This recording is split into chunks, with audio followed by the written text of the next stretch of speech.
Bonjour et bienvenue dans le cœur de l'énergie, animé par Catherine Doxy. Qu'est-ce qui est réellement récurrent comme sujet dans ma pratique? La confusion fréquente entre une attaque occulte et un effondrement dû à l'épuisement. Pour illustrer ce propos, je vais vous raconter l'histoire de Marie-Claire. Récemment, elle est venue à moi car elle se pensait sincèrement la cible de magie noire, de sorcellerie. En pareil cas, mon approche consiste à collecter la succession des événements de sa vie qui l'amènent à sa conclusion. Tout a commencé par un deuil brutal. Marie-Claire a perdu une amie très proche, ce qui a provoqué un premier séisme émotionnel et corporel majeur. Son champ énergétique s'est immédiatement fissuré sous le chagrin. Au lieu de pouvoir se reposer, elle a dû plonger dans des dossiers d'une lourdeur écrasante. Le sentiment d'être en butte à des menaces naît très souvent d'une accumulation de frictions environnementales et d'un état de fatigue nerveuse. La prise en charge de dossiers lourds, comme des négociations immobilières et des complexités administratives familiales pour un proche, l'a placée de fait au centre d'un vortex de tension. Évidemment, comme toujours, quand des dossiers lourds impactant d'autres personnes se présentent, il y a le risque de devoir faire face à des comportements erratiques ou agressifs dans son entourage, ce qui produit une nouvelle onde de choc épuisante. Ces interactions projettent un stress intense qui vient frapper directement sa propre sensibilité, créant un climat d'hostilité générale. Même si l'attaque n'est pas occulte, elle n'en est pas moins violente pour autant. Sous cette pression continue, son système de défense naturelle a cédé. La finalité de cette accumulation a été un effondrement physique total, se traduisant par un incident majeur cardiaque. Son corps a littéralement lâché. Face à ce tableau clinique et énergétique, il est humain de croire à une malédiction, je le comprends parfaitement. Après l'avoir écouté, je lui ai demandé de remplir un questionnaire simple, m'aidant à déterminer de manière objective l'origine des nuisances. Puis, je me suis rendue dans le plan astral pour affiner le diagnostic, en observant son aura, où je n'ai détecté aucune entité parasite. L'agression n'était pas occulte.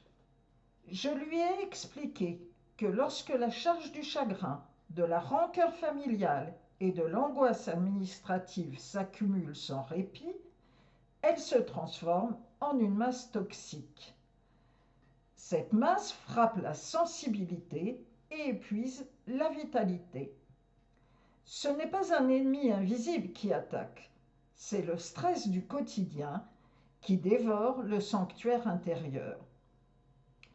Afin de l'accompagner au mieux dans sa reconstruction, j'ai enveloppé sa vulnérabilité d'une énergie protectrice et discrète face aux tensions extérieures.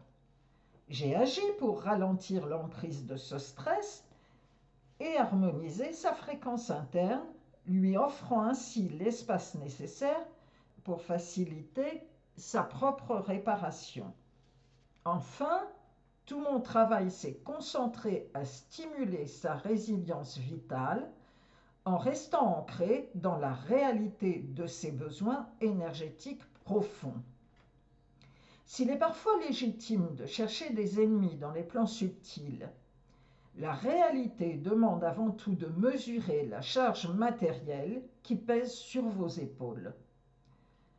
C'est exactement ce que je m'emploie à faire lors du diagnostic préalable, car il est inutile de sortir les gants de boxe quand une simple claque suffit.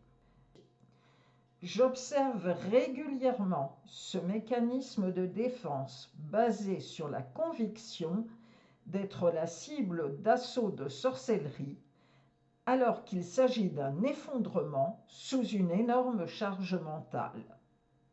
C'est d'autant plus compliqué que les effets ressentis sont strictement les mêmes. Ce schéma de pensée complexe répond en réalité à plusieurs besoins profonds. D'abord, il flatte l'ego. Se penser persécuté par des forces invisibles confère une certaine importance, un statut presque héroïque qui donne un sens extérieur à la souffrance. Mais au-delà de cette valorisation, accuser l'occulte offre surtout une redoutable échappatoire psychologique. C'est un moyen inconscient de se dédouaner de toute responsabilité dans la matière. Il est en effet infiniment plus douloureux, voire vertigineux, de regarder en face ses propres limites, de remettre en question son mode de vie et d'admettre que c'est notre propre comportement, par un refus de lâcher prise ou de poser des limites, qui crée la brèche de cette porosité énergétique et ouvre grand la porte aux pollutions de tous ordres. Vous-même, êtes-vous victime de sorcellerie? Un diagnostic s'impose. Le lien est en description. Merci d'avoir écouté cet épisode du Cœur de l'énergie jusqu'au bout. Pensez à vous abonner et à partager ce podcast pour le faire circuler. Et surtout, prenez bien soin de votre énergie. À très bientôt!